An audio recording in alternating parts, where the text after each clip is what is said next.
The heavy door burst open as Dr. Harris rushed in, his medical bag hitting the floor with a heavy thud. Willow refused to move, her head pressed firmly against Stella's sternum, her low, guttural growl warning anyone who tried to pull her away before the doctor could see what she knew. Harris knelt in the clinical light, his fingers pressing against the pulse point in Stella's neck while he watched the irregular, shallow rise of her chest. "She's in ventricular tachycardia," Harris shouted, his voice cutting through the panic of the guards. "Her heart is failing, right now." The clinical silence of the death house was replaced by the frantic beep of a portable monitor and the barked orders of a man trying to save a life the state had intended to take. As Harris worked to stabilize the life-threatening arrhythmia, Willow finally sat back, her chest heaving, her amber eyes never leaving Stella's face. She had scented the chemical shift of a dying heart long before the machines could register it. In that high-security void, the hero's alert hadn't just saved Stella from a medical collapse, it had effectively paralyzed the machinery of the execution. The needle was forgotten in the face of a heartbeat that Willow refused to let go. The news of the medical emergency inside the high-security wing leaked through the prison's stone pores like water through a cracked dam. Outside the towering gates of the Colorado State Penitentiary, the air was thick with the scent of wood smoke and the static hum of an escalating crisis. A massive crowd had gathered, their breath rising in collective white plumes against the iron-gray sky. At the center of the throng stood Pastor Aaron Wells, his voice a resonant, steady anchor amidst the sea of flickering candlelight and hand-painted signs demanding justice for Stella Austin. He led the crowd in a low, rhythmic prayer that seemed to vibrate against the prison's outer walls, a spiritual siege that the state's cold machinery could no longer ignore. The tension reached a breaking point when the flashing lights of a motorcade cut through the Denver mist. Inside the state capitol, Governor Elias Monroe sat behind a mahogany desk, staring at a live feed of the medical bay where Stella lay hooked to a tangle of tubes and monitors. Beside him, the medical reports from Dr. Harris were clear: the inmate was too unstable for the procedure, and the intervention of her K-9 had raised questions that were now trending across every news cycle in the country. The optics of executing a woman who had just been saved by the instinct of a hero dog were political and moral suicide. Under the immense pressure of the public outcry and the inexplicable biological miracle that had just occurred, Governor Monroe picked up the heavy fountain pen. With a stroke that felt like the breaking of a long, dark fever, he signed the executive order. The word "stay" was transmitted instantly to the warden's office. When the announcement reached the gates, a roar went up from the crowd, a sound of pure, unadulterated relief that drowned out the distant sirens. Pastor Aaron fell to his knees in the slush, his eyes closed in a silent thanks, while the protesters hugged strangers in a rare moment of shared humanity. The execution had been halted, not by a legal loophole, but by the undeniable evidence of a heart that refused to stop beating. The state had been forced to blink, and for the first time in 3 years, the shadow of the needle retreated, leaving behind a narrow, golden sliver of time for the truth to finally find its way home. The reprieve bought by Stella's failing heart was the only crack the legal team needed to shatter Nelson's house of cards. While Stella recovered under guard in the hospital, her attorney, Marcus Hale, joined forces with Perry and Sam to execute a relentless forensic sweep of the FBI's internal servers. They uncovered a trail of digital breadcrumbs Nelson had thought were long buried, deleted logs and offshore transfers that proved he had liquidated the very assets Stella was accused of stealing. When faced with the undeniable evidence and the threat of a life sentence, a terrified Nelson finally broke, confessing to the frame job during a tear-drenched deposition. The news hit the headlines like a thunderclap: the state star witness was the true villain, and the woman on death row was a hero. The day the prison gates finally swung open for the last time, there were no sirens or shackles. Stella walked out into the crisp, morning air, her steps hesitant but growing stronger with every inch of distance she put between herself and the stone walls. Daniel was there, his face wet with tears, and Lily ran forward with a cry that echoed across the asphalt, burying her face in her mother's waist. But it was the large, black and tan figure trotting at their side that completed the circle. Willow nuzzled into Stella's hand, a low, contented whine vibrating in her throat, her amber eyes finally reflecting a world that made sense again. They left the shadows of Denver behind, moving to a quiet ranch where the air was scented with sage and the only bars were the wooden fences of the open range. Stella spent her afternoons on the porch, watching Lily run through the tall grass with Willow at her heels, the dog's tail wagging in a steady, happy rhythm. The nightmare was over, replaced by a life where the only clock they followed was the rising and setting of the sun. Justice had finally arrived, led home by the one soul who never doubted her. Imagine being inches away from a lethal injection for a crime you didn't commit, with only your dog to believe in you. If this story of ultimate loyalty and a mother's survival touched your soul, don't just walk away. Thousands of people are wrongly accused every year, and stories like Stella's are the only way to keep hope alive. If you have a heart and believe that no innocent person should ever be forgotten, you must subscribe right now and comment "loyalty" below. Don't let this be the last story of hope you see. Your support is the only thing that keeps us fighting to bring these miracles to light. Please, don't ignore this. Subscribe to honor the bond between Stella and Willow.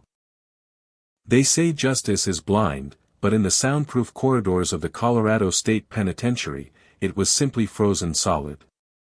No one expected a disgraced FBI operative, marked for the ultimate sentence, to bring the entire system to a screeching halt with a single wish.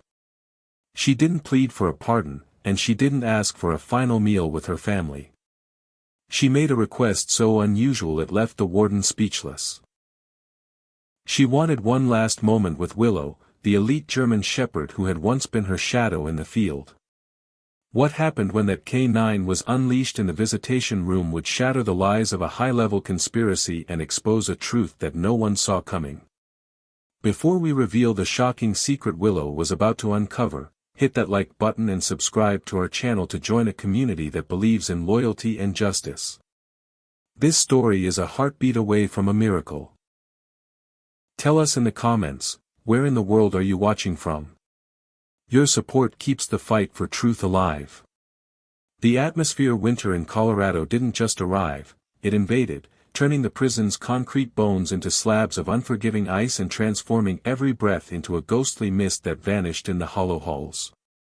Inside the high-security wing, the air was even thinner, saturated with the sterile scent of bleach and the heavy silence of the condemned. In a cell tucked away at the edge of the world, Stella Austin sat with her spine pressed against a cinder block wall that never held warmth. At first glance, she looked fragile, a woman swallowed by the loose folds of a blue inmate uniform, but there was an unmistakable tactical precision in her posture, a remnant of her life before the betrayal. Her dark hair had been shorn into a blunt, utilitarian cut, and her skin, once bronzed by field ops, was now translucent under the harsh hum of fluorescent lights. The stress of the trial had stolen her weight and the color from her cheeks, yet her eyes remained defiant, large, sharp, and hazel, burning with a fire that Nelson's lies couldn't extinguish. Before the framed conspiracy destroyed her life, Stella was the FBI's most dedicated operative, a woman whose life was built on grit and an ironclad moral code. But none of that mattered now. She wasn't waiting for the end because she was a criminal, she was waiting because a corrupt colleague had decided her silence was worth more than her life. The shadows in the Colorado State Penitentiary didn't just move. They seemed to breathe, thick with the scent of damp concrete and the metallic tang of despair. Stella Austin sat on the floor of her cell, her spine pressed against the cinder block wall, feeling the cold transfer into her marrow like a slow-acting poison. This was a far cry from the high-stakes corridors of the FBI field office where she had spent a decade hunting monsters, only to realize too late that the most dangerous one had been sitting in the cubicle next to her. The silence of the East Wing was punctuated only by the distant, rhythmic dripping of a faulty pipe, a sound that hammered against her skull like a ticking clock. Every drip was a second closer to an end she hadn't earned. She closed her eyes, trying to summon the heat of a memory, but all she could see was the flash of tactical lights and the look of mock sympathy on Nelson's face as he discovered the encrypted drive he had planted in her desk. The betrayal was a jagged blade that stayed lodged in her chest, making every breath an effort of will. She had been an operative defined by precision and loyalty, a woman who believed the system was a shield. Now, that shield had been sharpened into a spear, and it was aimed directly at her heart. She looked down at her hands, now thin and shaking from the persistent chill. The blue fabric of her inmate uniform was rough and oversized, a constant reminder that her identity had been stripped away and replaced with a number. She remembered the weight of her badge, the solid reassurance of her sidearm, and the way the world looked when she was on the right side of the bars. All of it was gone, vanished like a pale cloud of breath in the Denver winter. Her career, her reputation, and her future had been dismantled with the stroke of a pen and a handful of lies. Outside, the sky was a flat sheet of gray, heavy with a snow that refused to fall, mirroring the suffocating pressure in her own lungs. She didn't fear the needle as much as she feared the silence that would follow it, a silence where her name would forever be synonymous with a traitor. She leaned her head back against the wall, her hazel eyes staring at the flickering fluorescent light overhead, searching for a spark of hope in a place designed to extinguish it. In the hollow of her chest, a different kind of cold took root, the realization that the only living thing that truly knew her heart was currently a world away, trapped in a cage of his own. The rhythmic, heavy strike of boots against the polished concrete floor signaled the arrival of the one man who held absolute dominion over this frozen world. Warden Malcolm Reeves came to a halt outside Stella's cell, his tall, broad-shouldered frame casting a long shadow through the bars. He stood with his silver-streaked hair combed with military precision and his jaw set like carved granite. For years, Reeves had worn his adherence to protocol like a suit of armor, a necessity born from a career spent navigating the hardest edges of human nature. He cleared his throat, a low, gravelly sound that seemed to command the very air to still. "Austin," he said, his voice flat and professional, betraying none of the internal weariness that lined his face. "The state requires me to formalize your final request. A meal, a letter, a phone call, whatever you need, the time to speak is now." Stella looked up, her hazel eyes meeting his gray ones with a clarity that usually unsettled men in his position. She didn't ask for a final indulgence or a chance to plead her innocence one last time. Instead, she reached into the small pocket of her uniform and pulled out a worn, glossy photograph. She pressed it against the cold plexiglass of the cell door. "I don't want a meal, Warden," she whispered, her voice steady despite the chill. "I want to see my partner, Willow. And I want you to look at this." Reeves adjusted his glasses, leaning in with a skepticism that had become his default state. The image showed a different Stella, one with long, wind-swept hair and a radiant smile, kneeling in the grass with her arms wrapped around a young, boisterous German shepherd and a toddler with golden curls. It was Lily and Willow. The raw, unguarded joy radiating from the photo struck a chord that Reeves had buried under decades of ironclad rules. A heavy silence descended upon the corridor. Reeves's hand, encased in a black leather glove, began to tremble almost imperceptibly as he stared at the little girl's face. He saw a reflection of a life he once understood, a time before the bitterness of the prison system had turned him to ice. His stoic facade didn't just crack. It seemed to dissolve, leaving behind the haunted look of a man suddenly confronted by a ghost. He looked from the vibrant woman in the photo to the hollowed-out operative in the cell, and for the first time in his tenure, the warden didn't see an inmate. He saw a mother and a partner. "I'll see what I can do," he muttered, his voice cracking on the final word as he turned abruptly, his boots echoing with a newfound, heavy hesitation as he walked away. The night the world shattered was thick with the scent of ozone and the rhythmic, heavy thrum of a high-altitude storm. Stella sat in her home office, the blue light of her monitor illuminating the tired lines around her eyes as she cross-referenced the final logistical anomalies in the Nelson case. Beside her, Willow was a warm, steady weight against her leg, her breathing deep and rhythmic, a silent sentinel of the peace Stella thought she had earned. Then, the front door didn't just open. It exploded inward with a violence that sent Willow into an immediate, protective fury. Officers Juke and Clement, men Stella had once called colleagues, charged into the room, their heavy tactical gear and gloved hands looking like instruments of war in the small, cozy space. Behind them stood Nelson, his face twisted into a mask of feigned disappointment.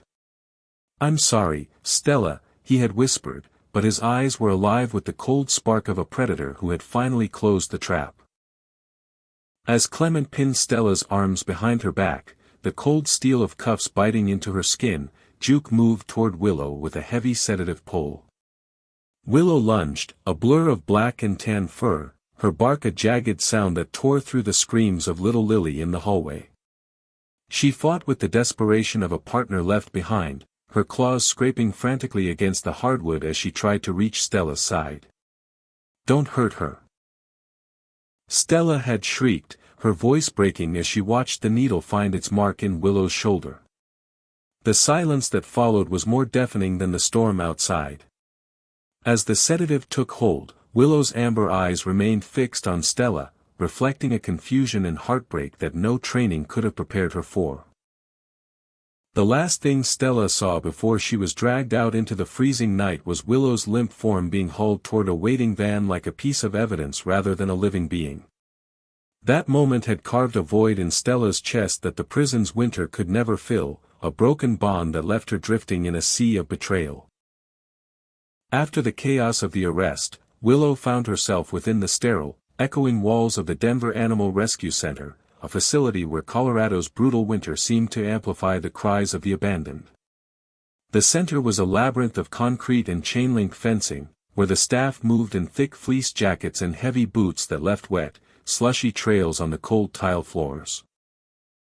Among them was Sarah Donovan, an intake coordinator who carried a lingering melancholy from her own losses, making her particularly sensitive to the grief of the animals in her care.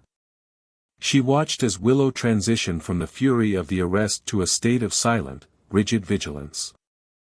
Unlike the other dogs, Willow refused food and ignored the toys or treats offered by the staff. She spent her days pacing her small enclosure, her nose tilted toward the ventilation system, desperately trying to catch a fading scent of Stella. To the handlers, she looked like a soldier left behind on a battlefield, refusing to accept that her mission, and her partner, were gone. As the weeks passed and snow piled high against the shelter's windows, a rugged pickup truck rolled through the frozen slush of the parking lot, driven by a man named John. A retired veteran with a slight stoop from an old injury and hands calloused by years of labor, John had a calming presence that even the most anxious rescues sensed. He lived alone on a quiet ranch outside the city, a place where the air smelled of pine and hay, far from the noise of the world that had betrayed Stella. When Sarah introduced him to the German Shepherd, Willow didn't growl or retreat, she simply stared at him with a steady, intelligent focus that seemed to search his soul. John knelt slowly, his knees cracking with age, and whispered that he knew she was waiting for someone. In a rare moment of vulnerability, Willow stepped forward and placed a heavy paw on his knee, letting out a soft, broken whine that brought tears to Sarah's eyes. John signed the adoption papers and brought her home to the ranch, but even the warmth of his farmhouse and the freedom of the open fields couldn't mend the fracture in Willow's heart. Every evening, as the sun dipped behind the jagged, snow-covered peaks of the Rockies, Willow would walk to the edge of the old wooden fence. She stood there as a silent sentinel, her ears flat and her tail low, staring fixedly toward the east, where the distant lights of Denver flickered like cold stars. John would watch her from the porch, his breath rising in small white clouds, knowing that no matter how much kindness he offered, her spirit was still sitting in a cell, waiting for a partner who might never return. The morning of the visitation arrived with a sky the color of a bruised lung, heavy and suffocating. At the edge of the ranch, a black state SUV sat idling, its exhaust plume rising like a warning signal against the frosted pines. Daniel Austin stood by the gate, his fingers interlaced tightly with those of little Lily, whose small face was half buried in a thick wool scarf. They stood in a silence so profound it seemed to vibrate, watching as the rear doors of the vehicle were swung open by a pair of stony-faced transport officers. John led Willow toward the car on a heavy leather lead. The German shepherd didn't resist, but her movements were stiff, her amber eyes darting between Daniel and the dark interior of the SUV. She seemed to sense the gravity of the transition, her ears pinned back as if listening to a frequency only she could hear. When she reached the bumper, she paused, turning her head one last time toward the small, trembling girl. Lily let out a soft, broken sob that Daniel tried to stifle by pulling her closer to his hip, his own jaw set so hard it ached. He looked at Willow, the dog that had once slept at the foot of their bed in a life that felt like a dream, and felt a wave of nausea. He knew this wasn't just a visit, in the eyes of the law, it was a final goodbye. "Go on, girl," Daniel whispered, his voice barely audible over the low rumble of the engine. Willow let out a low, mournful chuff before leaping into the metal crate secured in the back. The sound of the latch clicking shut echoed across the valley like a gunshot. As the vehicle began to pull away, tires crunching over the frozen gravel, Lily broke free from her father's grip and ran a few paces down the driveway, her small hand raised in a desperate wave. Daniel watched the taillights fade into the morning mist, a hollow dread settling in his gut. The convoy was carrying away the last living link to the woman he loved, moving toward a fortress of stone and wire where hope was usually left at the gate. Inside the darkened SUV, Willow pressed her nose against the metal mesh of her crate, her body braced against the sway of the road as she was driven toward the heart of the city that had tried to bury Stella Austin alive. The journey was a funeral procession in all but name, a quiet march toward an end that none of them were ready to face. The visitation chamber was a vacuum of blinding white light and clinical silence, a space designed to strip away the soul before the body followed. Stella Austin sat in the dead center of the room, her small frame swallowed by the vast, pale emptiness. She looked exactly as the world had forced her to become, a woman reduced to a blue inmate uniform and heavy steel shackles that tethered her wrists to a cold metal table. To her left and right, guards stood like statues of stone, their hands gripping tactical rifles with a tension that radiated through the room. They weren't just guarding a prisoner. They were bracing for the emotional fallout of a final goodbye. The heavy hydraulic hiss of the reinforced door cut through the silence like a blade. Officer Tarila, a woman whose face was a mask of professional neutrality, entered first, leading Willow on a short, heavy-duty lead. For a heartbeat, the world seemed to stop spinning. The air in the room thickened, becoming heavy and electric, as the German shepherd's paws clicked rhythmically against the polished white floor. Willow didn't bark. She didn't whine. She moved with a slow, deliberate intensity, her amber eyes locked onto Stella with a focus that ignored the armed men and the humming security cameras. As she approached, Stella leaned forward as much as her chains would allow, a soft, broken gasp escaping her lips. The contrast was harrowing, the sterile, high-tech security of the room clashing with the raw, primal bond between the fallen agent and her dog. The guards shifted their weight, the leather of their holsters creaking in the silence. They looked on with a mixture of pity and suspicion, their fingers hovering near triggers, unsure of how a high-drive K9 would react to the scent of prison and despair. But Willow simply came to a halt inches from Stella, her nose twitching, her ears forward. The tension in the room reached a fever pitch, a coiled spring waiting to snap. In that white void, surrounded by the machinery of death, the only thing that felt real was the heat radiating from Willow's fur and the desperate, silent prayer written in Stella's eyes. They were two soldiers meeting on the edge of an abyss, and the guards could feel the gravity of a loyalty that the law was never meant to contain. The moment of reunion didn't dissolve into a gentle embrace, instead, the atmosphere in the white-walled chamber snapped with a sudden, violent urgency. As Stella reached out with shackled hands to touch Willow's muzzle, the dog's demeanor shifted from somber loyalty to a frantic, primal desperation. Willow didn't offer a nuzzle or a wag, she let out a sharp, piercing whine that echoed off the sterile surfaces and lunged forward. The guards instinctively tightened their grip on their rifles, their boots scuffing against the floor as they prepared to intervene, but the dog wasn't attacking. Willow threw her weight against Stella's knees, her front paws rising to claw frantically at the center of Stella's chest, her nose buried deep against the fabric of the blue inmate uniform. Stella gasped, her face draining of what little color remained as she slumped forward, her breath hitching in a way that sounded like tearing silk. Willow was relentless, her movements precise and frantic, mimicking a high-level medical alert she had never been formally trained for but understood through the raw, biological tether they shared. Officer Tarila shouted for the guards to hold their fire as she noticed Stella's eyelids fluttering, her hazel eyes rolling back into her head. Stella's hands, still bound by steel, clutched at the air before her body went rigid, then terrifyingly limp.